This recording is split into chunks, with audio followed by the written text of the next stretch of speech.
Le programme Entre femmes vient pour vous donner la bonne direction pour votre cocon familial, votre travail, vos relations, mais principalement pour votre intérieur. Le but du programme Entre femmes est de vous donner la réponse à votre affliction en vous donnant la bonne direction pour vous donner la vision qui vient d'en haut. On est à l'antenne de Entre femmes. Chers amis, bienvenue à notre Entre femmes d'aujourd'hui, toujours accompagnée de Monique. Bonjour Monique. Bonjour madame, bonjour tout le monde. Tout le monde est encore en train de se lancer dans ce défi de Georges Muller. Comme on l'a dit les dernières semaines, ça ne peut pas être un défi de quelques semaines, Oui. mais un défi qui vient accompagner la vie de cette personne. Tant et si bien que, comme d'ailleurs le dit le livre de Madame Noubia sur Georges Muller, l'histoire de Georges Muller illustre la vie d'un homme qui a appris dans la pratique l'enseignement du Seigneur Jésus. Sans moi, vous ne pouvez rien faire. Georges Muller a vu ce que la plupart des gens ne peuvent pas voir. Dieu, sans l'homme, peut tout faire. Mais l'homme, sans Dieu, ne peut même pas respirer. Et c'est ce en quoi ce défi, il est important pour que la personne elle puisse comprendre que sans Dieu, comme d'ailleurs c'est le Seigneur Jésus qui a dit « Sans moi, vous ne pouvez rien faire », que l'homme comprenne qu'en réalité, il doit s'attacher à Dieu. Et ce défi est là pour montrer que si, dans les moindres choses, nous sommes fidèles à Dieu et nous avons cette dépendance de Dieu, dans les grandes choses aussi, il sera présent. Parfois, les gens veulent de grandes choses avec Dieu, mais ne savent pas être fidèles dans les petites choses, c'est-à-dire dépendre de lui, lui faire confiance, l'insérer dans nos vies, dépendre de sa direction, construire une histoire avec Dieu. Tant que la personne, elle ne construit pas une histoire réelle avec Dieu, comment veut-elle avoir de grandes choses si elle n'a pas d'intimité avec lui ? J'allais dire se fait petit, mais on n'a pas besoin de se faire petit parce qu'on est petit. On est vraiment petit. Et quand on vient à Dieu, plus on investit dans cette intimité avec lui, plus on découvre Dieu, plus on voit qu'on est vraiment rien du tout. Et ce verset, il est tellement vrai parce que l'homme, il tombe beaucoup de fois dans la bêtise de penser qu'il peut, sans Dieu, faire quelque chose. Surtout quand on est là dans la présence de Dieu, parce que des fois, on est très humble quand on arrive dans la présence de Dieu, parce qu'on a une vie complètement détruite. Le temps passe, on commence à avoir un petit peu des améliorations dans notre vie. C'est comme si la corde qui était autour de notre cou commence à se relâcher un petit peu. C'est suffisamment pour qu'on commence à penser déjà qu'on peut, par exemple, sortir de la maison sans demander la direction à Dieu. Si je veux faire une démarche dans ma vie, je peux faire sans Dieu. Si je prends la voiture, je peux faire ça sans Dieu. Au travail, ce sont des petites choses, mais c'est là où ça commence, cette indépendance de Dieu. Et c'est là où les soucis commencent aussi. Parce que quand on commence à s'éloigner de Dieu, si on ne met pas Dieu vraiment en premier, en toutes choses, ce qui d'ailleurs, ce défi, il est en train de nous faire revenir dans cette dépendance de Dieu pour toutes choses, on est perdu. On est complètement perdu. Ça commence les petites défaites, les petites déceptions. Quand on va voir, on est plongé, on est complètement loin de lui. Et être dans l'église et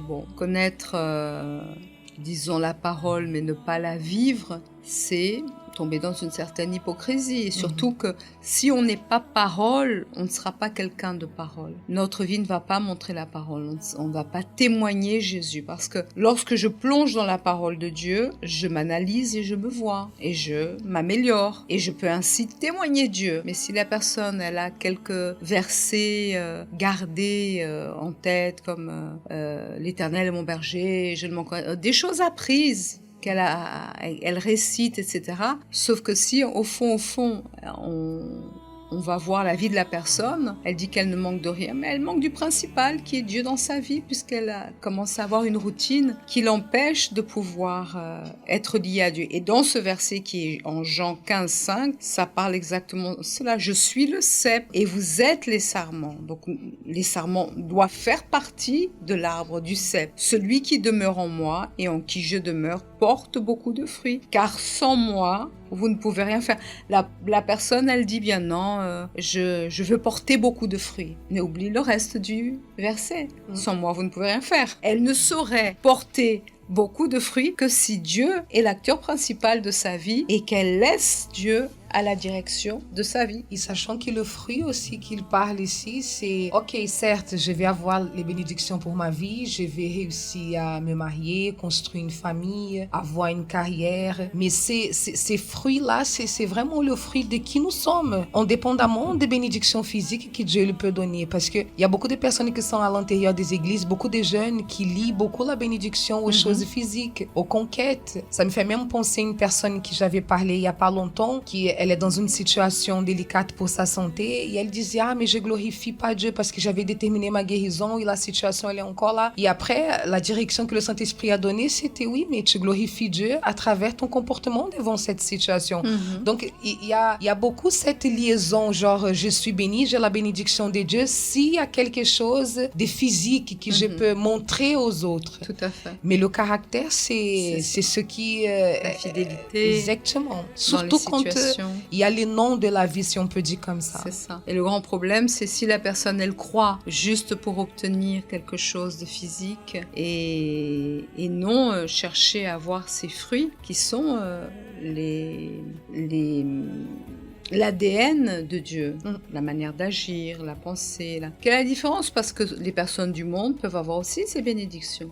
Sans Dieu, je peux avoir un travail. Sans Dieu, je peux avoir mes papiers. Sans Dieu, je peux même être guéri de quelque chose. Sans Dieu, mais quelle est la différence que je vais faire en tant que personne par rapport à ce monde et comment je vais témoigner Dieu? Et c'est ça qui doit être important. Et ces fruits, c'est exactement cela. Parce que si notre vie, elle est juste là pour acquérir des choses et des bénédictions physiques, quel est le sens de notre vie? À quoi bon vivre? Moi, c'était hier, je voyais des gens d'un côté à l'autre faire ceci, ils travaillaient d'un côté. Je dis, mon Dieu, mais à la fin de la journée, quel est le sens de la vie de cette personne? Elle arrive, ou elle habite toute seule, elle va se coucher, le lendemain, elle va penser à nouveau au travail, ou elle a une famille.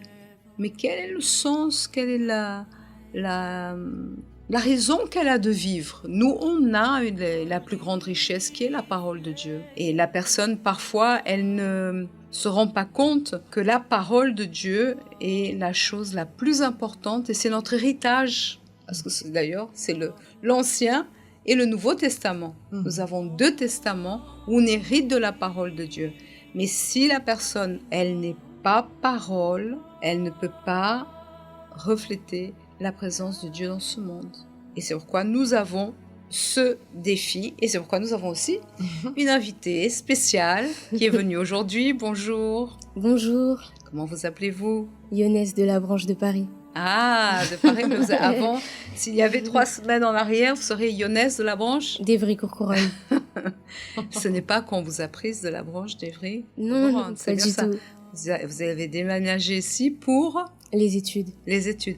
Et cette décision, est-ce qu'elle a été aussi prise par rapport au défi que vous êtes en train de faire? Ça vous a aidé? Le défi de Georges Muller, ça vous a ouvert l'entendement sur votre vie, sur les possibilités que vous aviez pour glorifier Dieu? Parce que comme Madame Monique disait tout à l'heure, beaucoup veulent que des bénédictions physiques. Mais je ne vous connais pas totalement, Yonès. Mais par rapport à ce que nous parlions tout à l'heure, je sentais que vous vous sentiez un petit peu limité par rapport à votre vision de la chose, à pouvoir honorer Dieu. Parce qu'on peut se dire, oui, je vais honorer Dieu avec ce travail, avec ce... Mais c'est vrai que combien sont ceux qui ont un travail peut-être même meilleur, mais ils l'ont parce qu'ils pensent avoir des capacités d'eux-mêmes ou ils n'ont pas l'objectif d'honorer, de glorifier Dieu ou même de se dépasser. C'est ça. La personne, elle reste en train de vivre dans un long fleuve tranquille et dans l'accommodation. Et ça, ce défi vous a aidé en cela? Ce défi, justement, m'a aidé à voir que les études que Dieu voulait vraiment que je puisse faire, donc proche de Paris, c'était vraiment sa décision parce que toutes les autres écoles où je pouvais aller, ou parce que j'avais réussi mes concours. C'était dans quelle zone? C'était dans toutes les provinces. Je pouvais aller à Toulouse, à Nantes, et je me souviens que la meilleure école était à Nantes, justement. Et au moment des résultats, j'avais déjà la direction de Dieu Mais avec le défi, j'ai pu voir que c'était vraiment la décision de Dieu, la direction de Dieu que j'aille à Paris. Même si c'était pas forcément la meilleure école dans le classement, c'était vraiment l'école qui allait permettre d'allier ma vie spirituelle et le travail et l'école, les études que j'allais avoir. Vous êtes en train de faire le défi depuis combien de temps? Ça va faire depuis le début, 4 semaines, 6.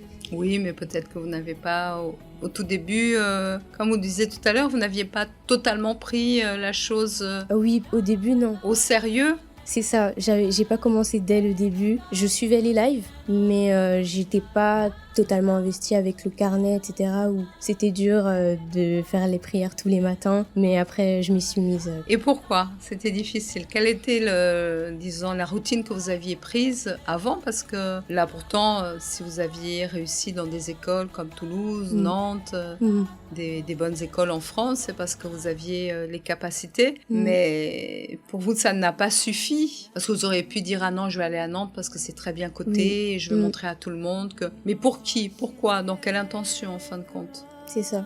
Et au début, j'avais du mal du coup à prendre ce pli par manque de rigueur, tout simplement, parce que j'avais pas encore ce... Justement, on parlait de routine et ma routine avait été complètement bouleversée et j'avais pas en fait ce déclic encore de j'ai besoin de prendre au sérieux ce défi qui va me permettre de me rapprocher de Dieu et d'être totalement dans sa dépendance, parce que j'étais en train de faire un choix par rapport à sa direction, mais si dans les choses autour j'étais pas dirigée par lui, ça servait à rien. Donc j'ai commencé à prendre le défi au sérieux et Dieu a pu me montrer comment faire d'autres choses et m'inspirer. Et dans quel sens encore vous avez pu, comme personne, changer? Ah oui, par rapport à mes habitudes donc de méditation et prière.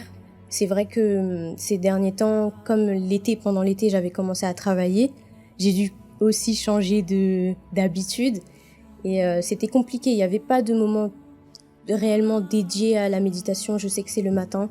Ça pouvait se faire le matin, le soir. Et il y avait certains jours où même c'était juste une lecture. Et il y avait ce manque de rigueur vraiment. Mais j'ai pu voir que j'avais besoin en fait. Petit à petit, je commençais à voir que j'avais besoin de me rapprocher de Dieu encore plus. Parce qu'en réalité, Monique, les gens parfois confondent lecture linéaire de la Bible. Si je fais mon obligation, je lis un verset de l'Ancien Testament, un verset du Nouveau, et j'ai fait mon obligation. Sauf que la parole, elle ne pénètre pas. Si on ne prépare pas le terrain, c'est comme Jonas. Je ne sais pas si vous avez déjà un peu travaillé avec la terre, mais si on ne prépare pas la terre et on commence à semer des semences, il y a des ronces, il y a et ça c'est des mauvaises habitudes, il y a des choses que je dois éliminer. Par exemple, je lis la Bible, mais je lis dans les transports avec un bruit énorme, tout le monde pousse, etc. Non, je lis la Bible. J'ai lu un du Nouveau et un de l'Ancien. Mais c'est pas une religiosité, c'est pas une obligation qu'on fait et on coche une case pour dire qu'on est un bon chrétien parce qu'on a fait ci. Ah, j'ai fait la prière le matin, avant le déjeuner, je prie. Mais je suis plus préoccupée à donner la première bouchée et manger plutôt que de faire la prière. Parfois même la personne, elle fait la prière, elle a déjà la nourriture dans la bouche. Ah non, j'ai oublié. Pardonne-moi, Seigneur, pardonne-moi. Et elle fait la prière comme pour se décharger la conscience. Ou après, avant le coucher, Mais c'est des choses qu'elle coche. Mais c'est pas dépendre de Dieu, mettre Dieu à la première place. Et ça, dans la lecture de la parole, c'est vraiment plonger pour que la parole pénètre dans l'entendement, qu'on se voit et qu'il y ait un avant et un après avec la parole. Donc, je garde la parole pour devenir la parole. Et cette parole, elle est censée, pour les gens qui ont cette habitude de méditer le matin, soutenir, parce que combien de personnes vivent des situations tout au long de la journée. Donc, si l'après-midi, il y a une situation qui se passe, la parole que je me suis alimentée le matin, elle est censée de me soutenir. Je ne peux pas méditer dans la parole de Dieu et dès qu'il y a une situation, me mettre déjà... Enfin, qui ma chair, laisser que les choses viennent prendre le dessus. Parce que si cette parole, elle m'a vraiment alimentée, la pensée, elle va être tout de suite liée à cela, comme vous avez bien dit. Ça transforme, ça pénètre, ça change ma réaction, ça change mon entendement des choses. C'est vraiment spirituellement un aliment. C'est comme si je prends bien mon petit déjeuner le matin. Forcément, quand je vais arriver à midi ou l'après-midi, je vais avoir peut-être faim de manger, mais pas comme si j'avais rien mangé de toute la journée. Donc, ça soutient vraiment spirituellement. Parce que c'est bizarre, la personne qui dit qu'elle s'alimentait le matin de la parole de Dieu, mais dès qu'il y a une situation, des fois, quand les gens viennent parler avec, non, mais j'ai explosé, je dis, oui, mais vous avez dit que vous avez... Comment ça se fait que la parole ne vous a pas soutenu dans ces moments-là? Et des fois, la personne ne se rappelle même pas de ces moments que, soi-disant, elle a eu avec Dieu. Et s'il y a cette méditation de la parole, on est blindé parce que les pensées du monde, les idées du monde, elles vont venir en force. Vous êtes jeune, très jeune, n'est-ce pas? On ne va pas dévoiler votre âge ici, mais vous êtes jeune et vous êtes bombardé constamment. Si je n'ai pas la parole de Dieu, si je n'ai pas médité sur la parole de Dieu, si la parole de Dieu n'a pas été gardée en moi, comment je vais me protéger des pensées que ce monde et de savoir ce qui est correct, ce qui n'est pas correct? Et surtout, si j'ai lu la parole de Dieu de manière linéaire, qu'est-ce qui va se passer? Le Saint-Esprit, il ne va pas me convaincre. Parce qu'il sait que j'ai lu la parole de Dieu de manière linéaire, que je n'ai pas laissé de l'espace pour qu'il me parle, pour qu'il m'oriente, pour qu'il me montre des choses que je n'en comprenais pas. C'est lui qui va me faire rappeler la parole de Dieu. Dans un monde monique et Yonès, où en plus l'internet est tellement présente, où les gens sont toujours là sur le téléphone, tac, tac, tac, tac, tac, tac, on dirait une machine à dérouler des images, des pensées, des idées. C'est un monde qui rentre en moi. Si je ne laisse pas la parole de Dieu me montrer ce qui est correct, ce qui n'est pas correct, je vais accepter tout. C'est pourquoi même dans ce défi de Georges Muller, on invite les gens même à pouvoir se lever plus tôt, à se laver le visage pour, bien entendu, se réveiller, pas lire la parole de manière endormie, et pouvoir, comme vous avez parlé de petit déjeuner, prendre un bon petit déjeuner vitaminé pour que je puisse lutter contre les œuvres du mal. Parce que c'est pas Yonès pour une obligation religieuse, parce que je dois lire la parole tous les jours. J'ai un objectif quand je lis la parole de Dieu.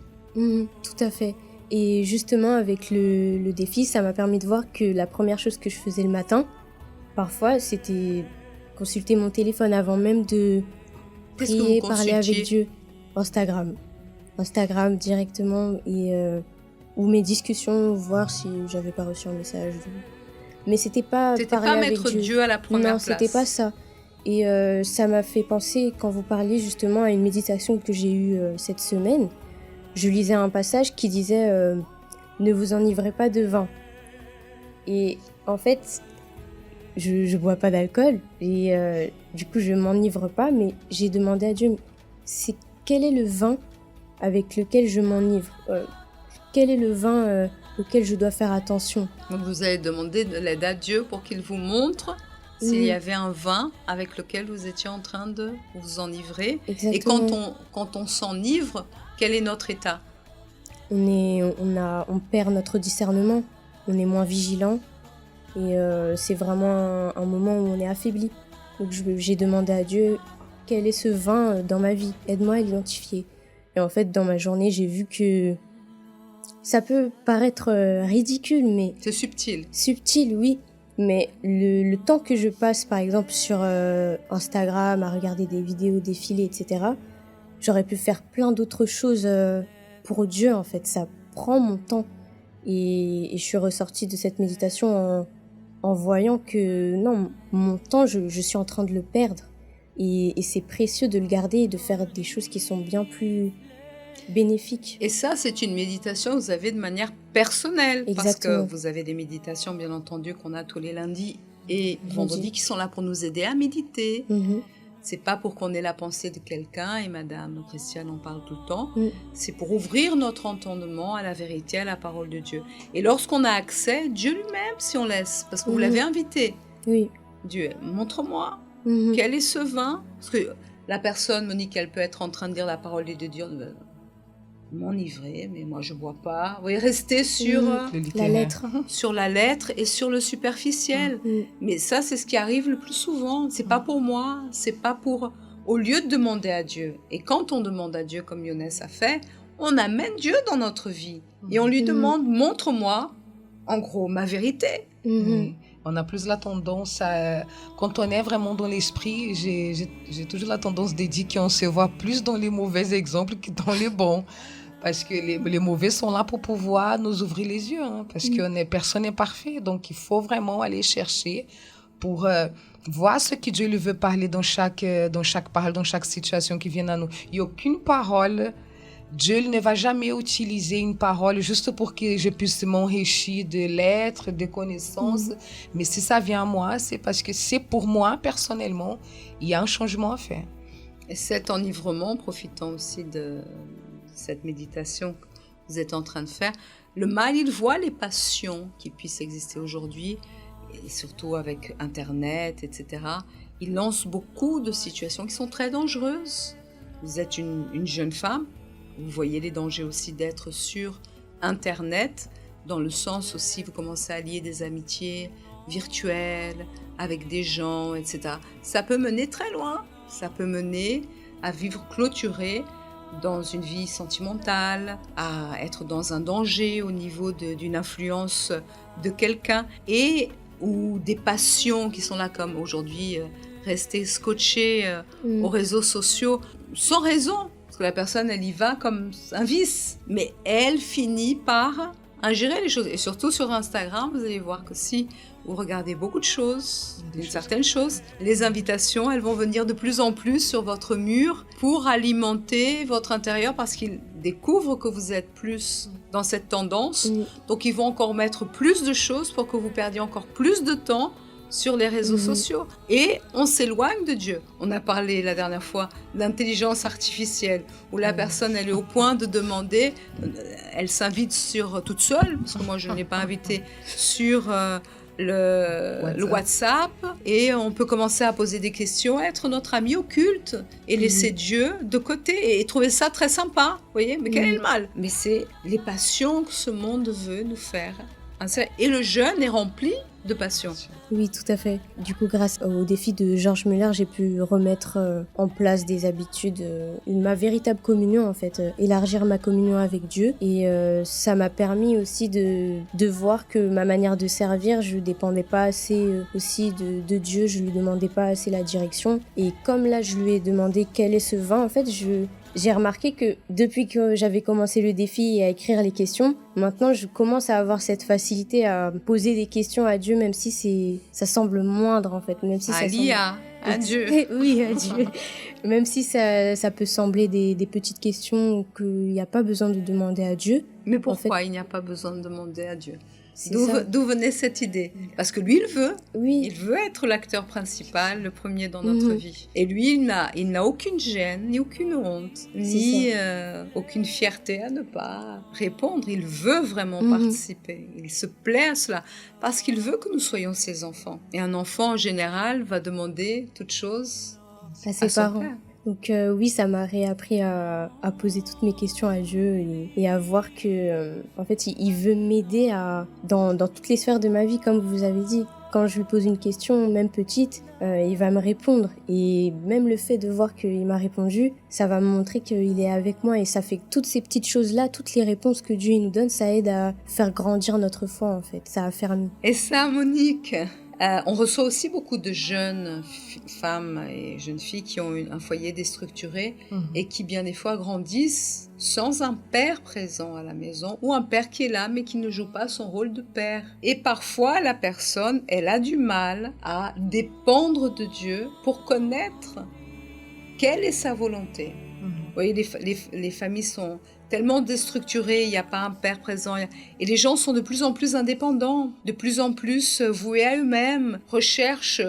désespérément à remplir leur âme qui a besoin d'une direction avec mille et une choses. Et ont du mal à s'attacher à Dieu pour lui poser les questions, comme vous êtes en train d'opposer Yonès aujourd'hui à Dieu. Et ça, c'est l'œuvre du mal. Il veut déstructurer les foyers, détruire les familles, que les jeunes soient de plus en plus seuls, voués à eux-mêmes, et que il y ait des propositions et des portes ouvertes pour leur donner une attention qu'ils recherchent désespérément et finissent par tourner le dos à Dieu. Et ça peut arriver même au sein de l'Église. Oui, et en voyant, en méditant dans ces défis, et même moi j'étais en train de penser à ça, ça ne devrait pas nous étonner lorsqu'on écoute l'histoire de Georges Muller, on ne devait pas... Bon, je parle pour moi personnellement parce que ça m'a beaucoup attiré l'attention, la manière qu'il dépendait de Dieu, les demandes, les petites choses. Mais en fait, ça ne devait pas nous étonner parce que ça, c'est la relation que Dieu lui veut. Et c'est vrai que le mal, comme vous avez dit, il travaille dans ce sens déjà dans la famille depuis tout petit pour ne pas avoir déjà ça physiquement. Et quand le jeune...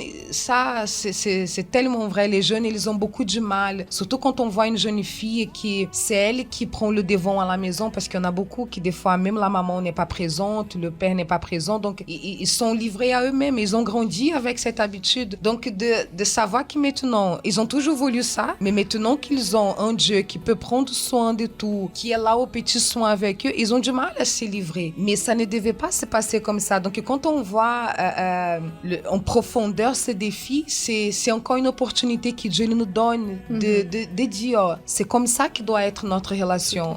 Il n'y a pas de petites demandes ou de grandes demandes. C'est une demande.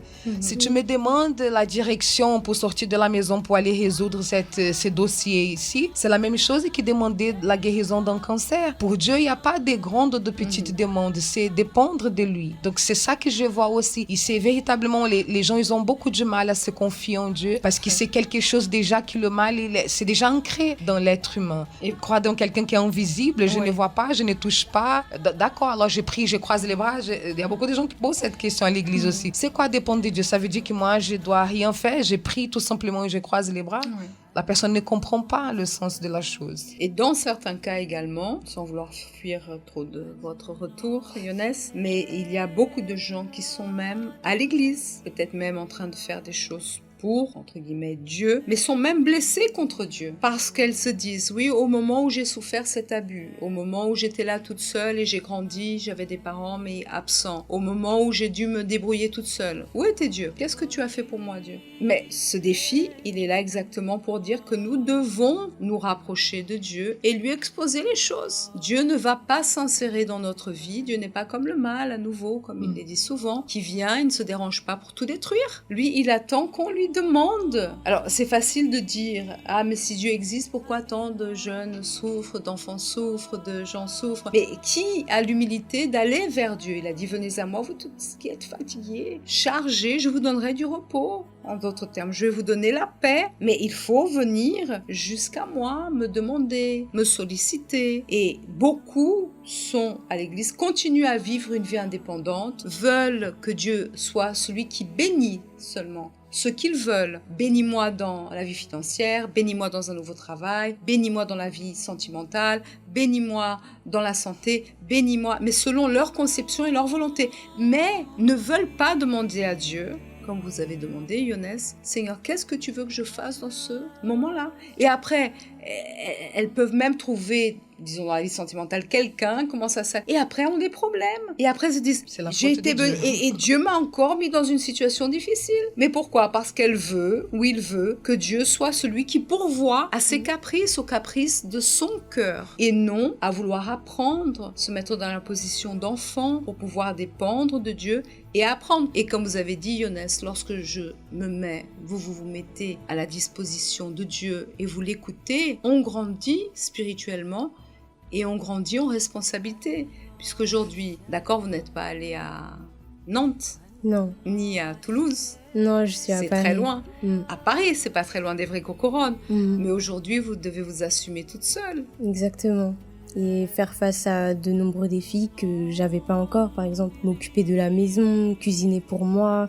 C'est maman qui faisait Oui, c'est maman qui faisait. Tout le C'est monde le maman sait qui maintenant. faisait. La France entière le sait. Dites-nous.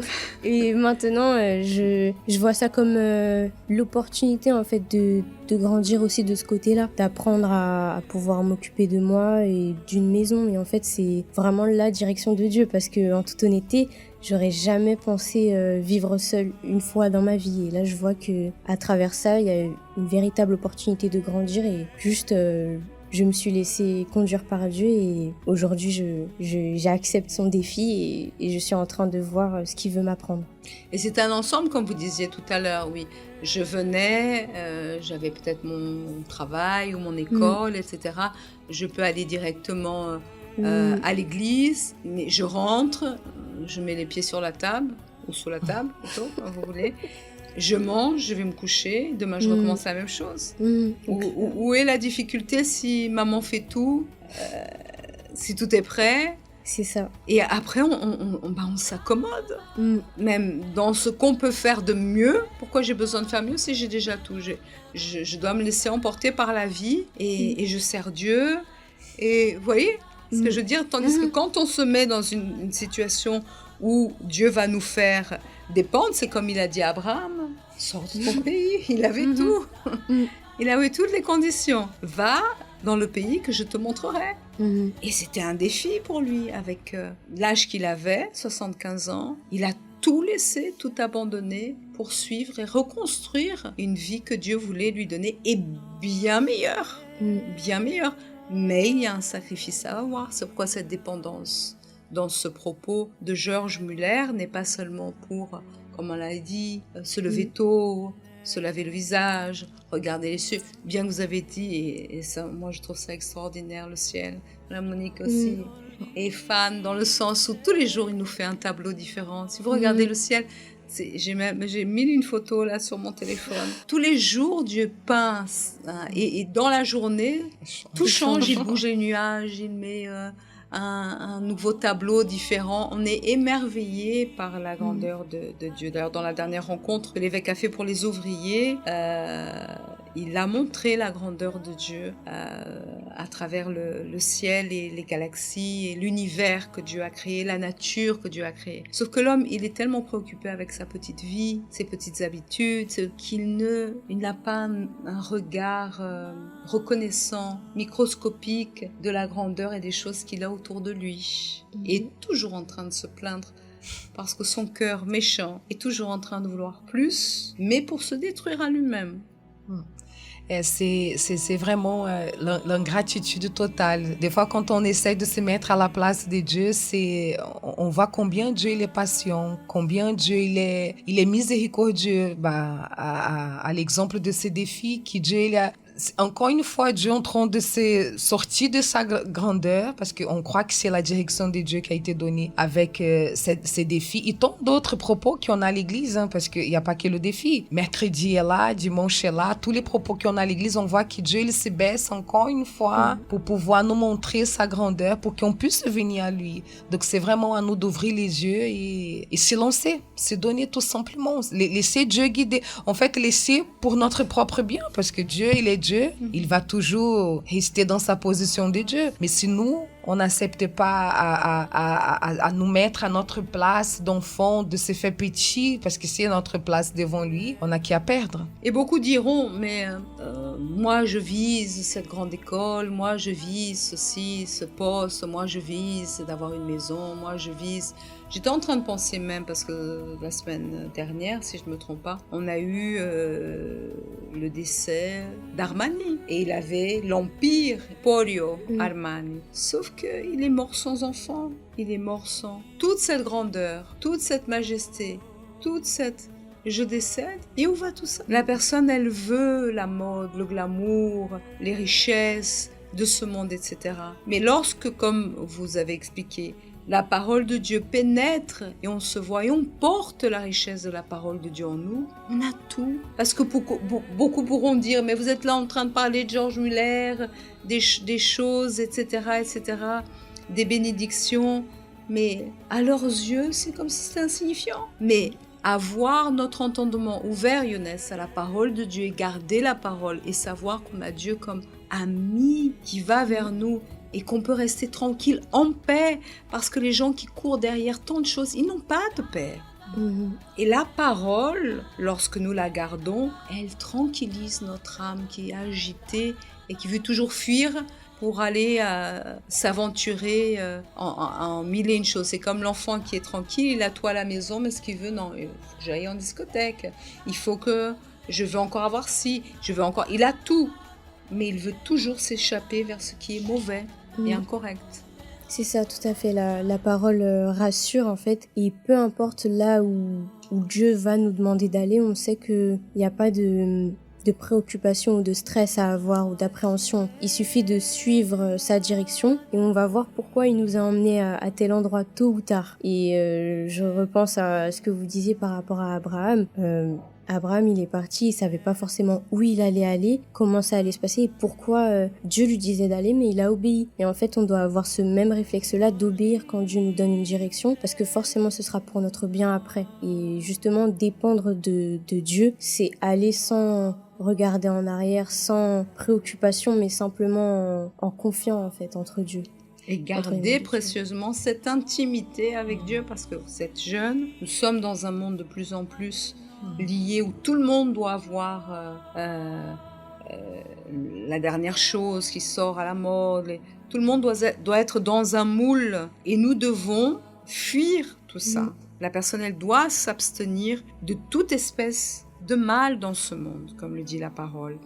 Et pour la jeunesse, Monique, puisque vous traitez énormément avec les jeunes, c'est un véritable défi où la personne, elle veut vraiment une intimité avec Dieu. Et elle doit fuir, d'ailleurs, la parole. Juste pour terminer, vous laissez aussi la parole est terminée ce moment. En 2 Timothée 2, 22, il est bien dit « Fuis les passions de la jeunesse et recherche la justice. » Et la justice, c'est la parole de Dieu.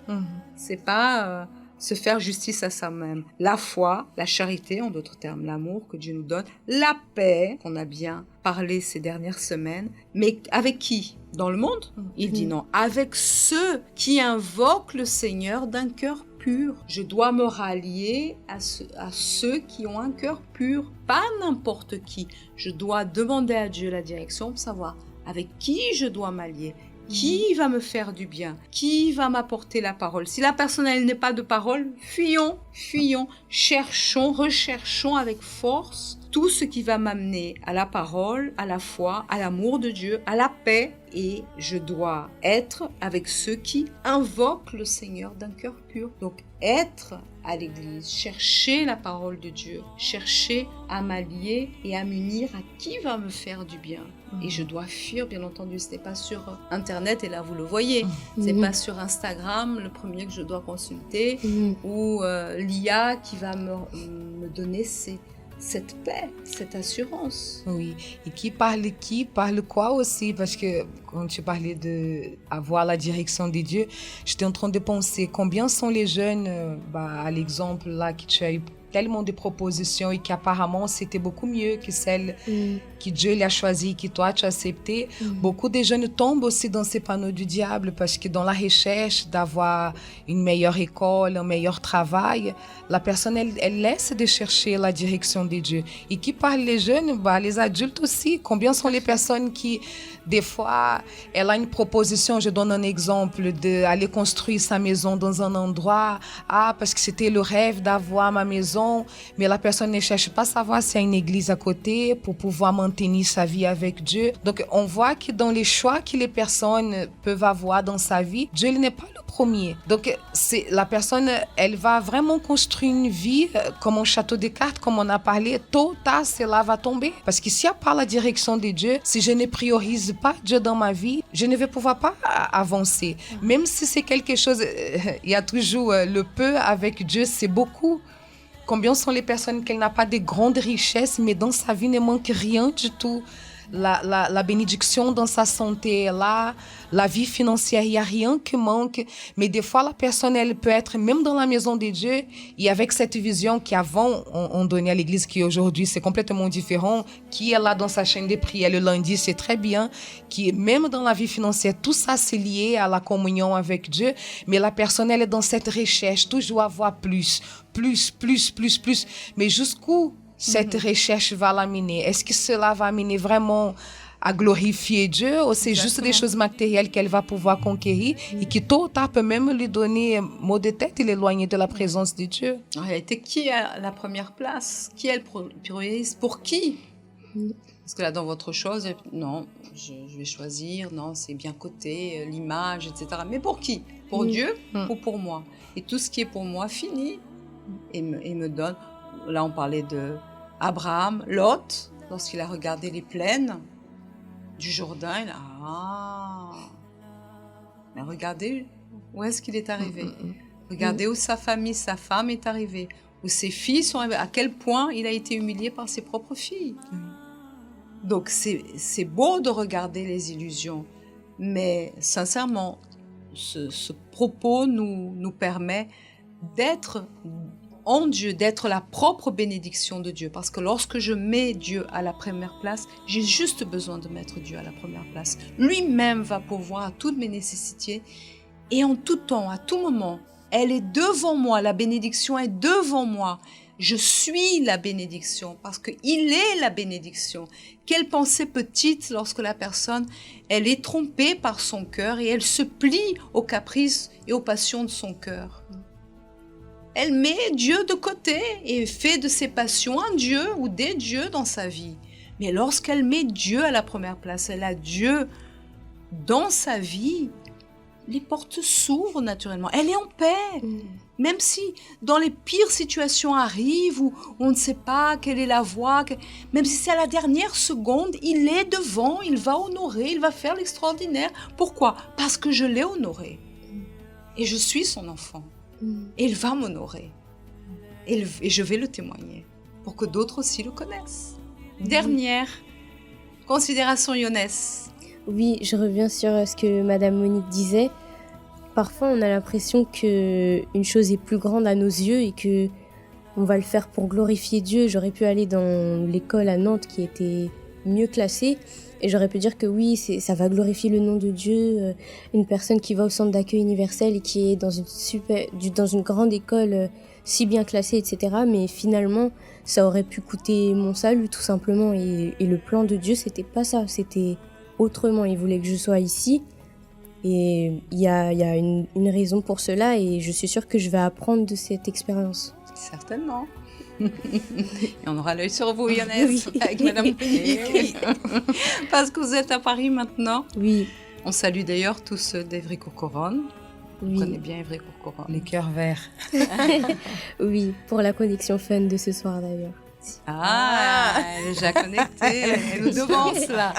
Elle nous devance. Oui. Qu'est-ce qu'il y aura, cette connexion fun? C'est la semaine de la vie sentimentale. Oui. On va parler de vie sentimentale parce que beaucoup sont les jeunes qui veulent être bénis, revendiquent même à Dieu, je viens à la thérapie et tout, mais ils ne résoudent pas les situations de passé qui sont encore là à l'intérieur. J'ai toujours la tendance de dire que plus vite on comprend ce que Dieu lui veut pour nous, plus vite on sera béni. Donc, s'il y a quelqu'un qui retarde notre bénédiction, et notamment la bénédiction sentimentale, c'est nous-mêmes. Parce que Dieu, il a le plaisir de bénir. Comment avoir un jardin fleuri si la terre est remplie de ronces, de mauvaises herbes, de cailloux, de choses qui empêchent les fleurs de pousser?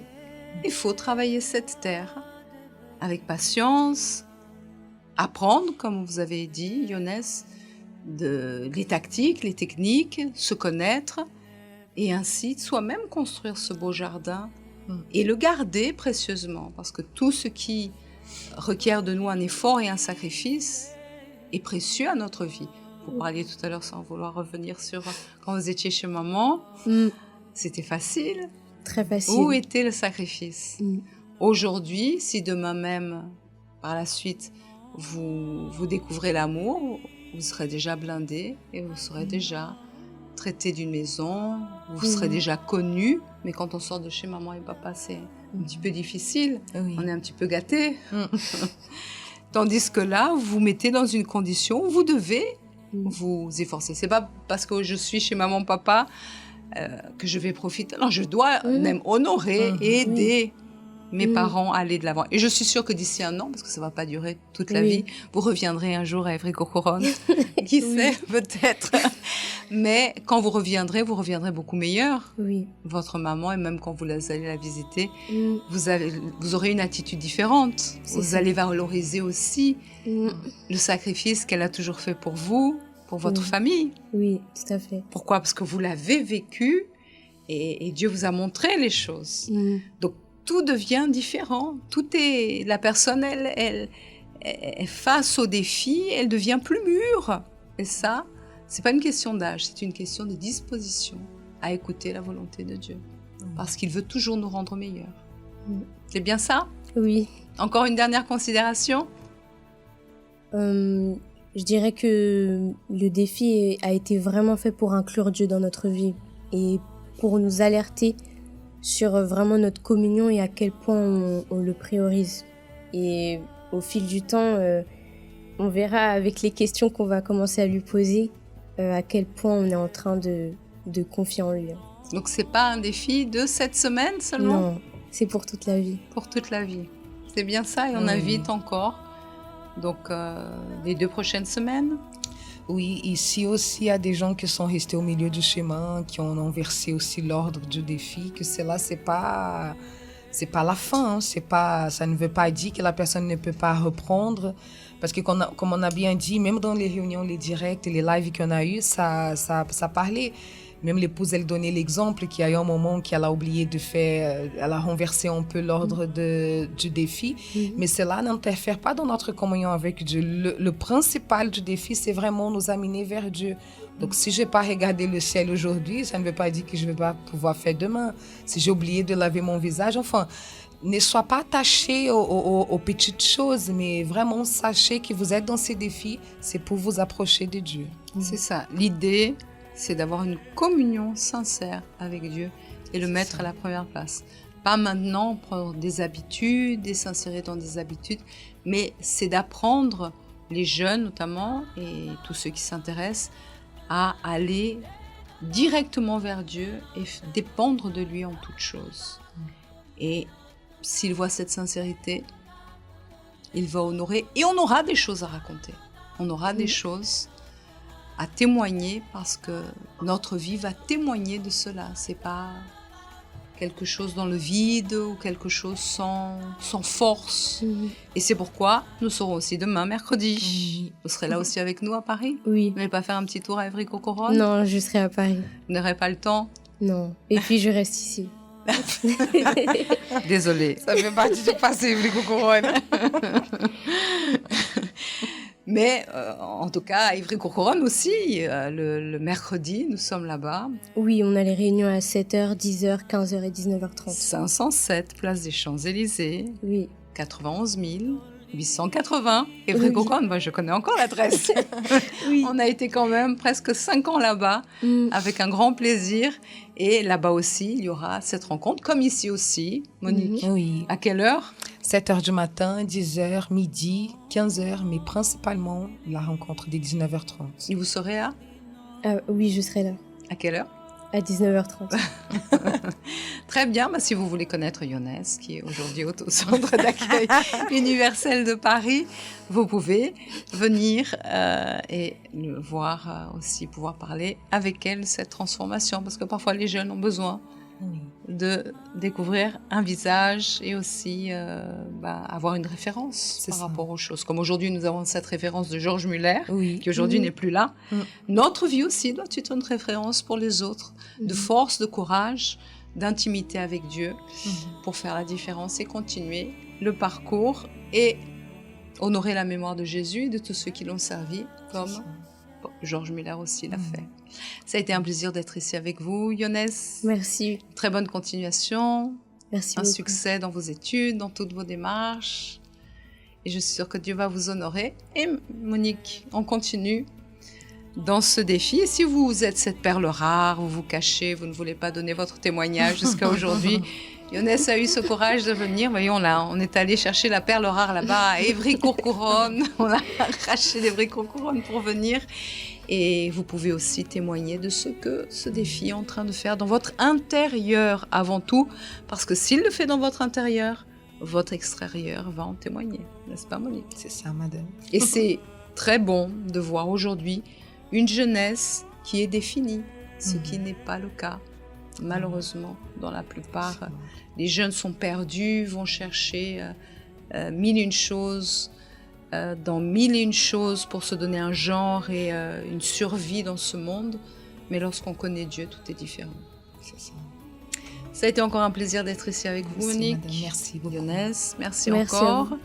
Et nous vous souhaitons un excellent mardi. N'oubliez pas, si vous avez pris le moment de l'Entre-Femmes en cours, 23h, nous aurons ce moment. N'oubliez pas aussi que d'ici quelques semaines très rapides, nous aurons bientôt l'autosoutien. Oui. Vous participez aussi à l'autosoutien, Younes? Oui.